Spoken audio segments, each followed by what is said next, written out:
Halo semua, selamat datang di video ini. Perkenalkan, nama saya Budi Cahyama Bagaskara dari Universitas Bina Nusantara, jurusan Sistem Komputer. Di video ini, saya akan mengajarkan kalian cara membuat kalkulator dalam bahasa pemrograman C++. Jadi, mari kita mulai materi ini.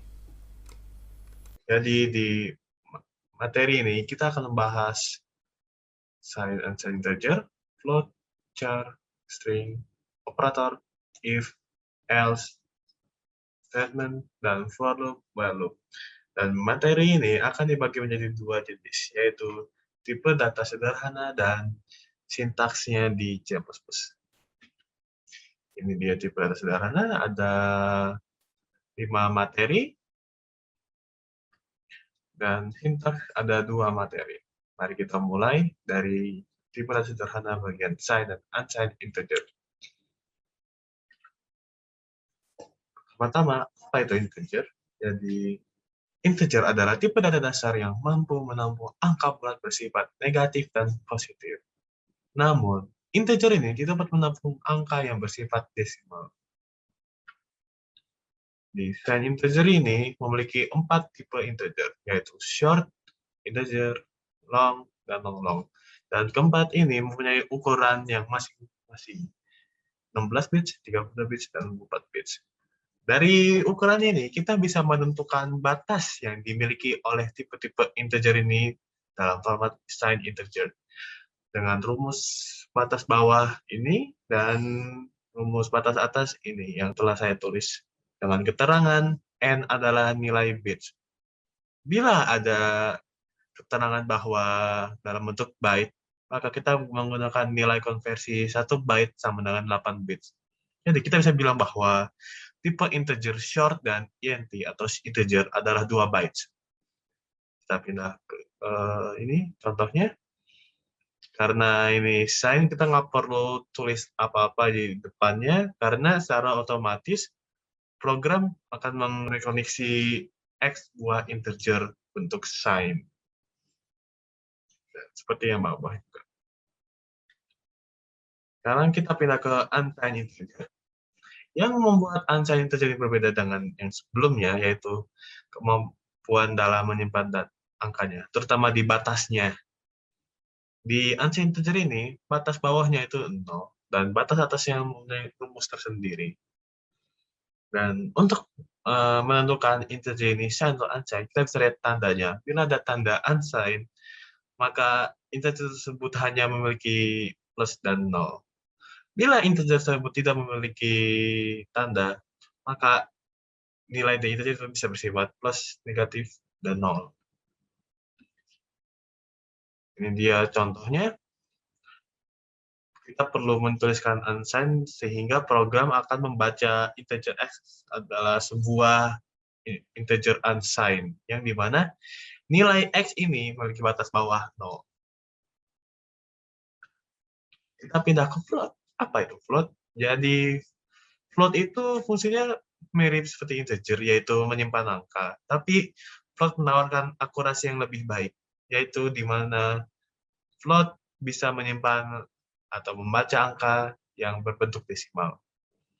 Sebagai informasi tambahan, ada juga variabel double yang memiliki kemampuan seperti float juga, bisa menyimpan desimal, tapi memiliki kemampuan yang lebih banyak dan akurasi yang lebih bagus. Selanjutnya kita pindah ke char. Jadi, char ini adalah variabel yang berfungsi untuk menyimpan huruf dan simbol dalam format angka atau bilangan ASCII. Sebuah variabel char hanya mampu menyimpan satu buah huruf atau simbol. Dan selain itu, kita bisa memasukkan nilai bilangan ASCII dan meminta perintah tersebut mencetak huruf atau simbol yang memiliki nilai ASCII tersebut. Seperti yang di contoh ini, di kiri adalah tabelnya, kita perlu dihafal, kita perlu punya aja sebagai referensi, dan di kanan si cara program membaca char-nya, kerjanya juga. Kita pilih A kecil, dan kita minta ekstrak nilainya berapa dengan melewati integer CH, dan kita tahu program membaca A kecil sesuai dengan tabel di kiri, yang dimana A kecil memiliki nilai desimal 97. A besar juga sama sesuai dengan tabel. Kita minta string. Dan sebelum saya menjelaskan apa itu string, kita perlu tahu apa itu array. Karena array adalah format yang digunakan oleh string untuk menyimpan inputnya. Jadi, array itu adalah struktur atau kelompok data yang mengandung kumpulan nilai data yang sejenis. Dan maksudnya nilai yang sejenis adalah bila kita menulis tipe data itu adalah char, maka semuanya itu dalam bentuk char. Semua simbol atau huruf, tidak ada angka. Dan ini dia sintaksnya. Ini saya italikan karena dengan italikan kita bisa ganti ininya. Jadi tipe data kita bisa pilih integer atau char. Nama array kita bisa bebas kayak Jakarta, urutan angka, apapun, dan jumlah elemen kita masukkan 3,4, 3,5, semacam itu. Jadi itu dia maksudnya dari saya italikan. Selanjutnya string. Ya, string adalah kumpulan karakter yang tersimpan dalam format array, dan kumpulan karakter tersebut ditutup oleh karakter 0/0. Ini dia contoh ininya, cara kerja sederhana dari string ini. Dan untuk menggunakannya kita perlu library string itu tersendiri. Kita ke operator. Jadi operator adalah simbol yang memiliki fungsi untuk memberikan arahan kepada variabel yang ingin kita proses. Untuk materi perakitan kalkulator kita di sini, kita cukup perlu menggunakan operator aritmatik, operator relasi, dan operator logika. Variabel yang ingin kita operasikan dan operasi yang kita masukkan disebut operan. Langsung pindah ke if-else statement. Apa itu if-else statement? Jadi, if-else statement adalah pernyataan dalam program yang berfungsi untuk menjalankan atau memberhentikan perintah atau tugasnya bila suatu kondisi sesuai atau terpenuhi. If dalam if-else statement itu berfungsi untuk memberikan kondisi kepada perintah yang perlu dipenuhi. Jadi kita memberikan kondisi pertama untuk dipenuhi oleh perintah tersebut. Else berfungsi untuk memberikan kondisi kedua bila perintahnya tidak dapat mengikuti kondisi pertama dari if. Ini dia sintaksnya if-else statement.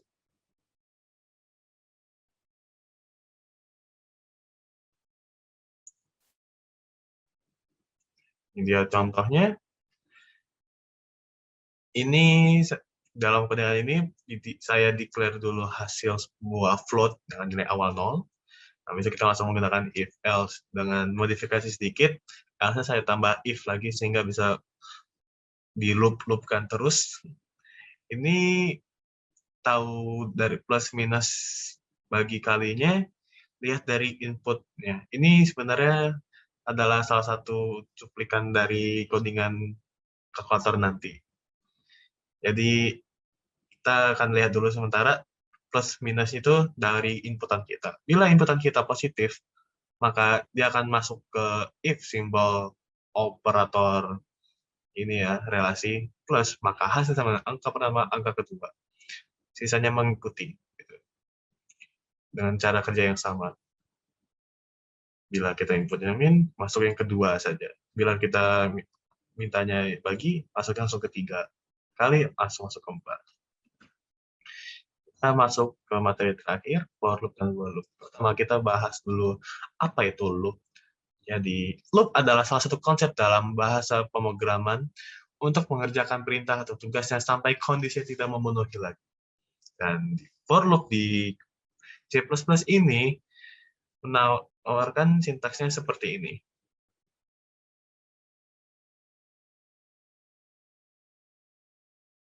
Oke, kita pindah ke while loop langsung.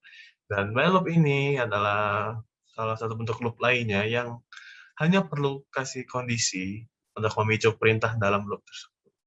While loop ini akan terus berjalan sampai perintah dalam while loop telah tidak memenuhi kondisi loop tersebut dan langsung memutuskan loop-nya. Ini dia sintaksnya.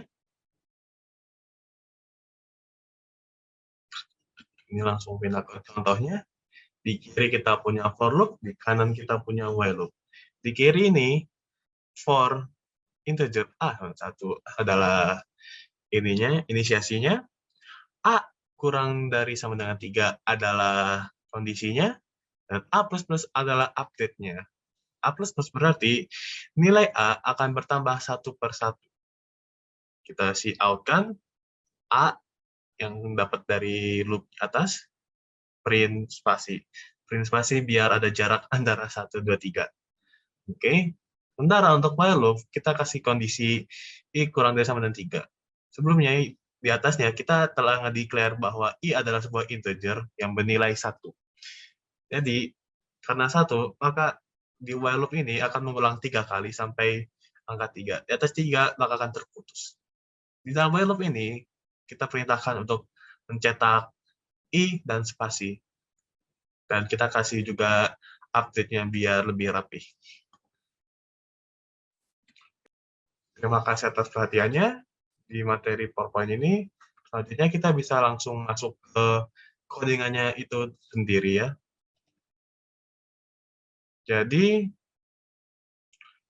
di ini tuh adalah codingan kalkulatornya. Dan codingan akan membaca atas dari bawah. Di kalkulator ini kita menggunakan dua library, iostream dan string.h.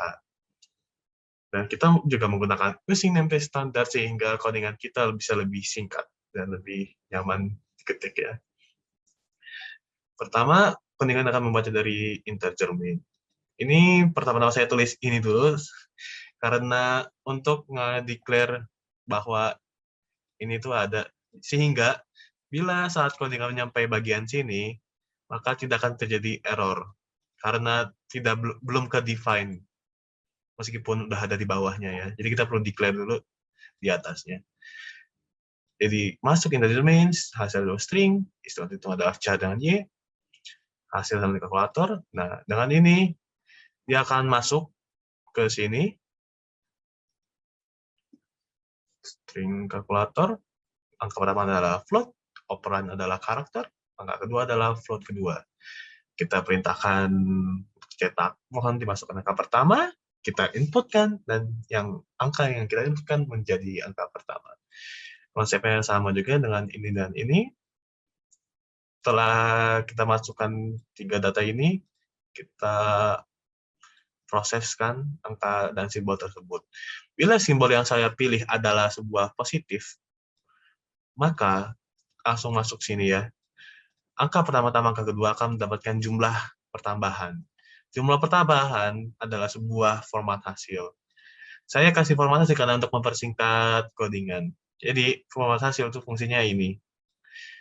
Ini bisa dinamalainkan jumlah, ini sebuah string juga. Kita return nanti ke bawah sini, hasil perhitungan sama dengan jumlah. Yang jumlahnya akan menjadi string, karena kita kasih codingan string. Kan? Jadi, if operan operator plus, maka jumlah pertambahan format hasil akan memberikan hasil perhitungan titik 2 jumlah pertambahan, kita returnkan. Returnkan ke atas sini. Bisa kita minta cetak hasil perhitungan titik 2 jumlah pertambahan, habis itu end line titik. Habis itu langsung proses ke sini. Apakah Anda ingin menghitung kembali? Yes or no? Di end line kan? Yang akan kita input akan menjadi istilah wantung ngitung.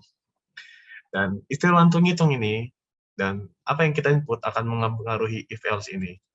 Bila yang kita input adalah Y dan Y besar, saya pakai operator logika. Bila saya ngetiknya Y kecil, maka akan melanjutkan kembali perhitungan ini terus sampai saya ngetik N sampai N kecil saat diminta. Bila saya ketik itu, maka akan putus loop-nya. Akan selesai kalkulator ini. Ini bisa kita cobakan. Open in integrated terminal. Ini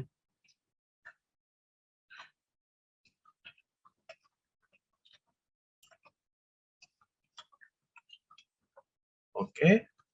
Saya memasukkan 3, positif 4. Oke, itu benar.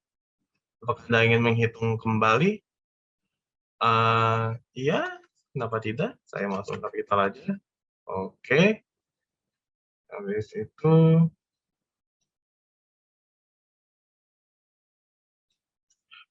saya masukin 4,5 mau kurang 5,8 akan memberikan minus 1,3. Itu betul. Karena ini float, jadi tidak akan terjadi error.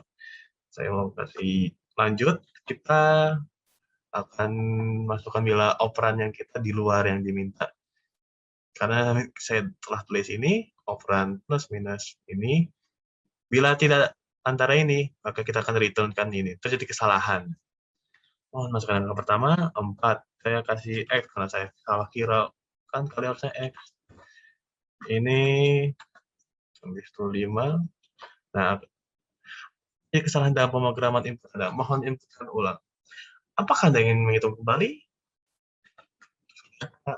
Oke, habis itu ini berhenti coding aja dah. Itu dia untuk bahasa pemrograman C++ dalam materi kalkulator. Terima kasih telah menonton video ini. Saya berterima kasih atas perhatian Anda. Dan mohon maaf bila saya telah berkata kasar dan telah menyinggung perasaan Anda. Sekian dari saya izin mundurkan diri. Terima kasih telah menonton video ini.